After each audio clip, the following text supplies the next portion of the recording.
Inside Out is way deeper than people give it credit for. Like, sure, it's a fun Pixar movie about emotions, but it's also a wild philosophical take on the role of contradiction, object oriented ontology, and what it means to grow up. Do you want to understand why? Then give me a thumbs up to boost engagement, and let's dive into it. At its core, Inside Out does something radical. It treats emotions like joy, sadness, fear, not as passive feelings inside Riley's head, but as beings with their own right. They are treated as beings with agency, relationships, and exist independently of Riley's conscious control. This is exactly what a philosophical approach called object oriented ontology talks about. Object oriented ontology is a way of looking at the world that moves beyond human centered thinking. We usually see objects in terms of how they serve us. A chair is seen as something to sit on. A cell phone is seen as just something to be used. And what about emotions? Well, we tend to think of them as tools for our psychological well being. The thing is that object oriented ontology flips this perspective. It argues that all objects, whether they are physical things, concepts, or even emotions, they have their own ontological status. That means that they have their own reality, independent of human use. And this is exactly what Inside Out does. The emotions, they aren't just extensions of Riley's mind. They have wants, needs, and conflicts of their own. They matter. But Inside Out goes further than that in my viewing of it. The movie isn't just about saying that emotions are real objects.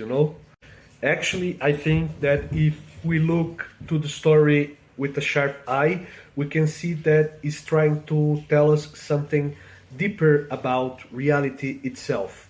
That is, that contradictions aren't a flaw, they are essential, they are a necessity. At the beginning of the movie, Joy sees sadness as a problem to be solved. She thinks that happiness means keeping sadness out of the picture.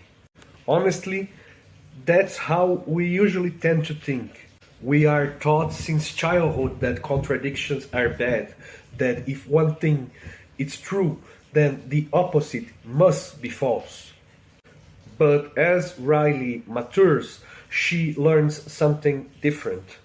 Joy and sadness aren't opposites, they are intertwined, they are counterparts, they are just different but both essential. In the end, Riley's most profound memories aren't purely happy or purely sad, they are both. And this realization isn't just emotional, it's philosophical. This idea that contradictions aren't just something to be fixed, but something to be lived with, is something that connects the movies to thinkers like Jean Piaget and D.W. Winnicott. Piaget used to study how kids develop their understanding of the world. At first, they would see things in black and white, good or bad, right or wrong. But as they grow, they realize that reality is often more complex than that. Maturity isn't about getting rid of contradictions, but about holding them together.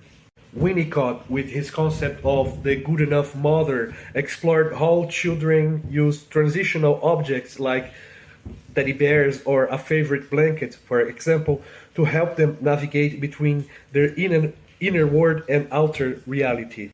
Inside Out shows something quite similar.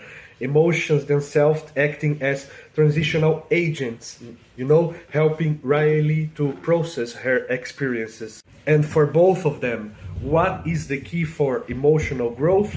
Well, it's not eliminating contradictions, but embracing them. We live in a world obsessed with logic, clarity, and consistency.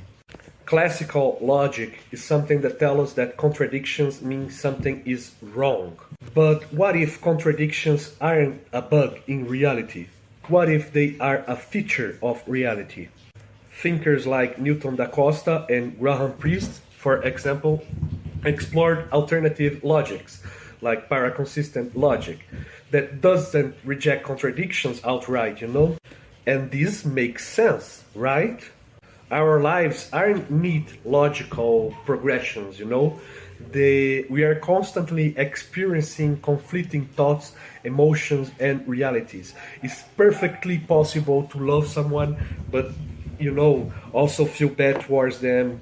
It's perfectly possible to like an artist and also despise his actions, like his art and despise his actions. So maybe instead of trying to resolve all contradictions, we should be learning how to live with them. And this is just my take. Other thinkers like Melissa, Harman, Morton, they might disagree and think that my interpretation using their framework was a little bit of a stretch. But that's what makes philosophy so exciting. It's about taking ideas, scratch them, and see where they go. As always, if you want to dive deeper, I break it all down in my full essay. It's free, so go check it out. I'll leave the link to it in the description. Oh, and one more thing. I just released a few short stories inspired by object-oriented ontology on Amazon. If you have Kindle Unlimited, they should be free for you. But if not, and you still want to support my work, they're just $1. Also, I never mentioned this, but I wrote a new novel. It's called The Wrath of Amara. It is a body horror set in colonial Brazil about a slave owner who begins to physically feel everything he inflicts onto others. It is grotesque, it is brutal, and it doesn't hold back. And it's short, it's just around 80-90 pages, about 25,000 words. It's also released on Amazon. It's just for $1, and if you have Kindle Unlimited, you can read it for free. So please go check it out. Those story theirs, rate them. If you read them there, and if you give it a rating, you will be helping me way more than you can imagine. As I always say here, I am a writer. I'm trying to create a career as a writer. Making videos is not my best skill, but I'm trying to make it better. So that's it. Thank you for watching, and let me know. Do you believe that contradictions make life richer, or are they just something to be solved? What do you think? I think my personal opinion lies in the middle ground, but I won't say it today. I'll leave it for another video. Thank you for watching, and as always, kisses and hugs from your friend in Brazil.